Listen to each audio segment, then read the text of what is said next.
With the 9th and final series upon us, this video explores Steve Pemberton and Reece Shearsmith's darkly comic, horrific, dramatic, twist-heavy anthology inside No.9's first 3 series, reviewing and rating each episode. Light spoilers will occasionally feature during this review, therefore No.9 newcomers are advised to proceed with caution or to not watch the video.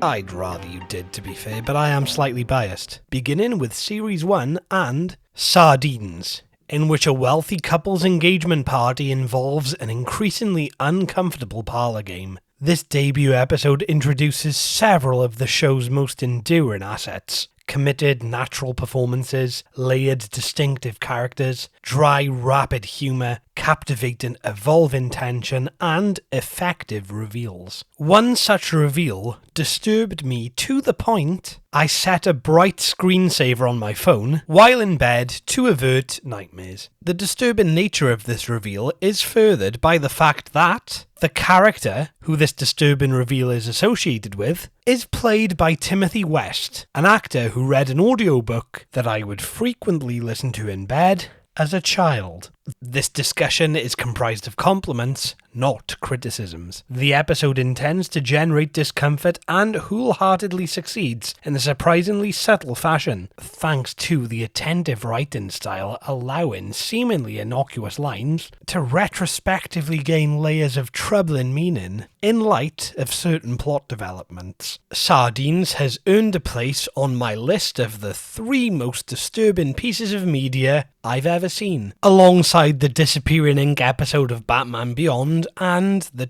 talking statue from Art Attack. Now, I usually like puppets, but what was his problem? I've made similar comments on several Inside No.9 videos, but no one will judge me for recycling jokes as long as I don't reveal that I've done that on this video. Oops, I did reveal it. Oh well, no one will judge me for recycling jokes, as long as I don't forget to edit out the bit where I reveal it on this video. Oops, I did forget. Sardine's only blemish is a confusing character decision regarding John. Given his history, the decision to attend the party feels faintly implausible, though an additional line of dialogue could easily provide explanation. Nevertheless, it's an extremely strong opening for an extremely strong series, which, as with the next episode, would make appropriate viewing on a quiet night in which 2 bumbling burglars attempt to pilfer a potentially priceless painting in this energetic, gripping, escalating display of intriguing suspense, clear characterization, and ingeniously constructed physical comedy. Enhanced by expertly chosen mood-enhancing music and a versatile setting, this amusing, engaging, and thorough exercise in almost wordless storytelling, which reaches a deeply impactful conclusion, is only faintly blemished by one revelation feeling unnecessary, inconsequential, and almost tastelessly presented. Nevertheless, this is an extremely appealing episode, with a degree of slapstick typically only seen in cartoons, such as Tom and Jerry. A teacher experiencing relationship troubles befriends a homeless man. Calculated pacing, convincing, enthusiastic performances from the minimalist cast, and an increasingly disconcerting atmosphere interspersed with intelligently humorous dialogue and thoughtful, sensitive examinations of complex, relatable human emotions build to a deeply effective, unpredictable twist. The only slight blemish is that Steve Pemberton's nature, I mean the character Steve Pemberton plays, not actually him, begins slightly prematurely, meaning some of the engrossing mystery is lost early, even if this particular plot point isn't the chief surprise of the episode. The last gasp. I couldn't think of a clever way to segue into this title. I arguably couldn't think of a clever way to segue into the other titles, but I couldn't even think of a non-clever way to segue into this title, in which a singer visits an unwell child as part of the Make-A-Wish Wishmaker UK program. The interesting premise offers ample opportunity for absorbing, multifaceted character growth, appealingly dark humour, and legitimate poignance, all of which is seized. However, Reece Shearsmith's absence is felt, and the story occasionally meanders, with certain seemingly important plot developments proving fairly irrelevant. Its frequent low placement in episode ranking lists feels somewhat unfair, however, given the strengths do outweigh the weaknesses, even if the last gasp is slightly inferior to the three prior. The understudy. Tensions rise backstage at a West End Shakespeare production. Thanks to the appropriate, distinctive and inspired setting, investing plot and colourful cast, the episode capably navigates pleasing, eccentric humour and advanced, purposefully sinister character-driven drama, strategically adding enticing, ambiguous, supernatural qualities, while affectionately, accessibly and creatively reimagining the bard's familiar tragedy, sometimes referred to as the Scottish play. By the Scottish play, I assume you mean Macbeth. Hot potato orchestra stalls, pack will make amends out! To those of you who understood and appreciated that reference, I say thank you. All two of you, one of whom is me. Certain character decisions or behaviours feel artificial or sudden, though this issue barely registers since it's surrounded by the episode's much clearer assets. The Harrowing.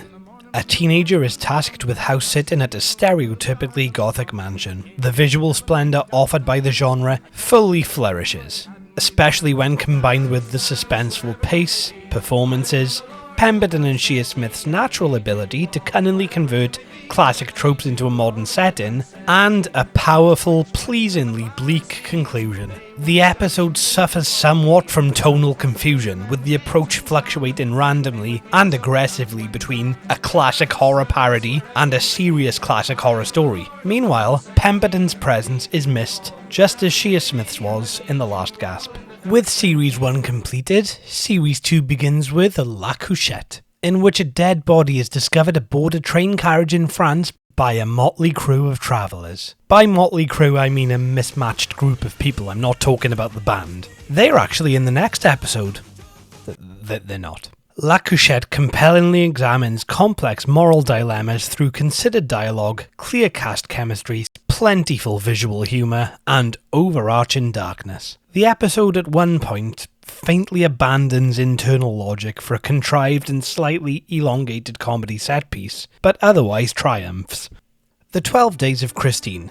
Key moments of a woman's life are interspersed with foreboding interruptions.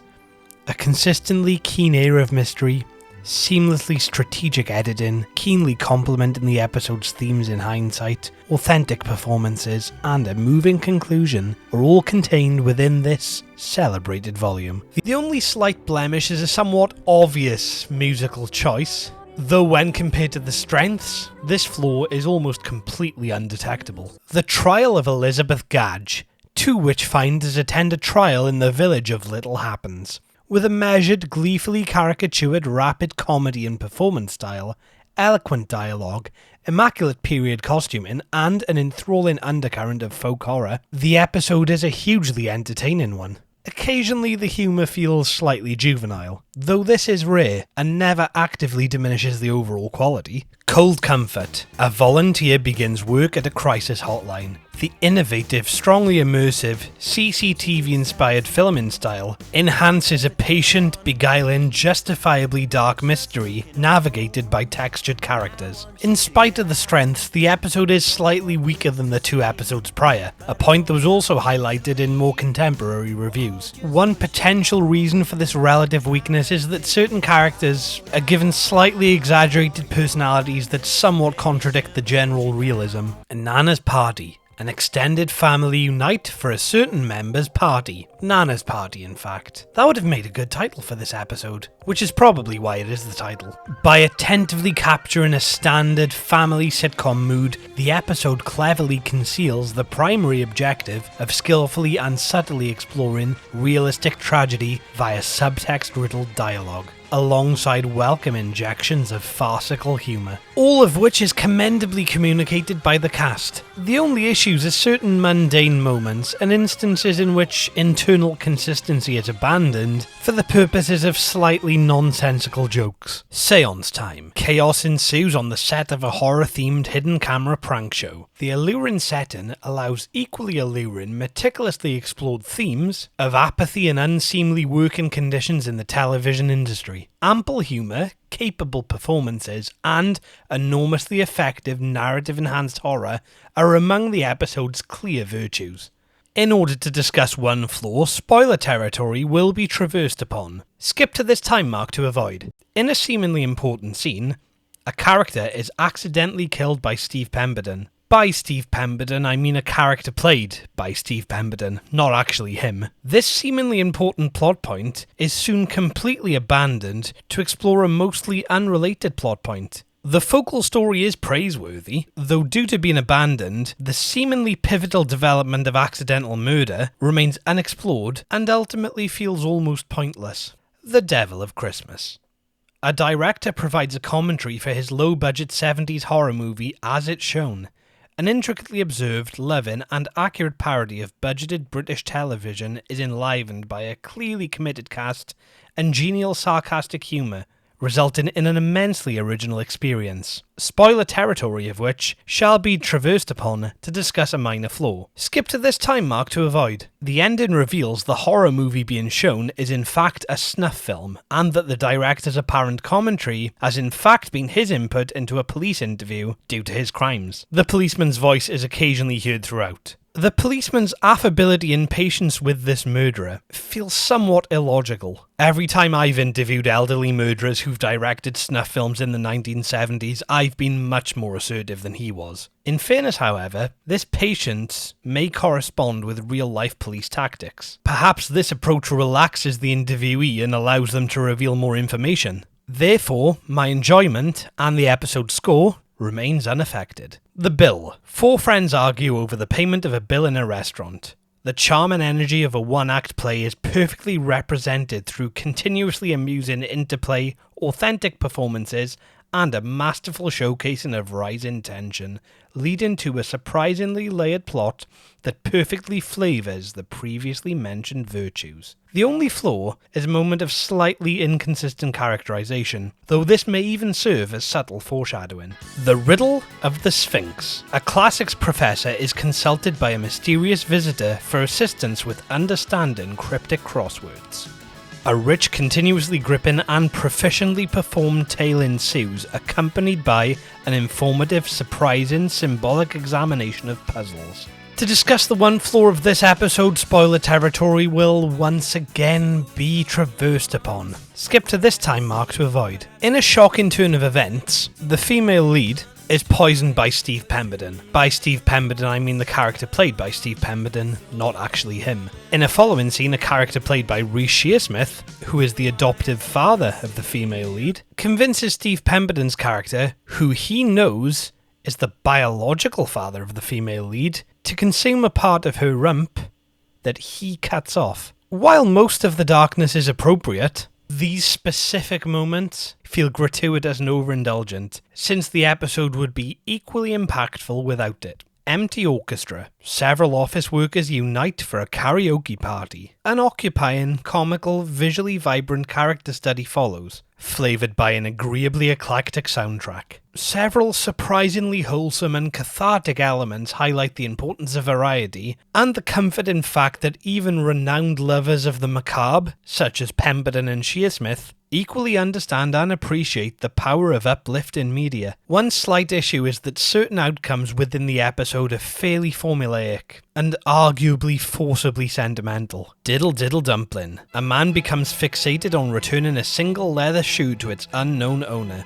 A seemingly novel, frivolous premise is weaponized in order to honestly and tastefully examine important tragic themes, assisted by consummate acting, appealingly theatrical classical music, and impeccable story structure, productively using ambiguity. One faint issue is that the final scene introduces very slight, though ultimately unwanted, confusion. Private view. Murders begin once a group of strangers are invited to a private art exhibition. Identifiable, diverse and suitably cast characters, colourful and arresting visuals, versatile violence, considered comedy, and a captivating mystery are all pleasing qualities of this episode that's faintly tarnished by an underwhelming and faintly illogical ending. And the list is concluded. Fans of No.9 are encouraged to share their views on each episode of the first 3 series, or whichever episodes they are most willing to discuss. My personal episode ranking would be quite a tenuous feature. However, for the slightly desperate purpose of making this video's runtime closer to a multiple of 9, I will read them aloud. Please note this ranking is based purely on personal opinion as opposed to any objective technical merit, and that even the episodes placed lower on the list are hugely enjoyed. In 18th place we have The Harrowing, followed by Empty Orchestra in 17th place. Just above that we have The Last Gasp at 16th,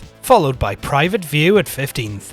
We then go to Seance Time at number 14, with Nana's Party making it into 13th place. La Couchette comes in at number 12, followed by Riddle of the Sphinx at number 11, The Understudy at number 10, and at number 9, Cold Comfort. Diddle Diddle Dumpling at number 8, if only it was at number 2, eh? The Devil of Christmas at number 7. Sardines at number 6, The 12 Days of Christine at number 5, The Trial of Elizabeth Gadge at number 4, The Bill at number 3, Tom and Jerry as a very, very, very close second with the first place, A Quiet Night In. Still not 18 minutes, is it? I'll take this moment to mention that, as well as the show itself, these videos were inspired by the videos of Wee Lin, whose Inside Number 9 analyses have given me a great deal of entertainment. People who don't like this video should not take this as an opportunity to blame Wee Lin. The only person to be blamed for the quality of this video is me. Fans of Number 9 or British pop culture in general are encouraged to visit that channel. Those capable of or interested in leaving their episode rankings, either for the first 3 series or the entire show, should feel free to do as much in a comment. Am I at 18 minutes yet? Future videos will hopefully discuss the remaining 6 series episodes in a similar style. Thanks for watching, and if I don't see you next time, I'll assume you're watching Scaredy-Cam. Repeats obviously, because they've definitely cancelled it again. Don't you want me? You know I can't believe it when I hear that you won't see me. Don't you want me? You know I can't believe you when you say that you don't need me. It's much too late to find. You'll think and change your mind. You better change it back or we will both be sorry. Don't you want me, baby? Don't you want me? Oh, don't you want me, baby? Don't you want me? Oh. Surely I'm at 18 minutes now. Oh, I'm still not. Anyone ever noticed it sounds a bit like Don't Chew On Me, Baby? Yeah, nor have I. What other songs are in that episode? Oh. Since you've been gone, out of my head, can't take it. Could I be wrong? But since you've been gone, you've cast your spell, so break it. Oh, oh, oh. That has got to be close to 18 minutes.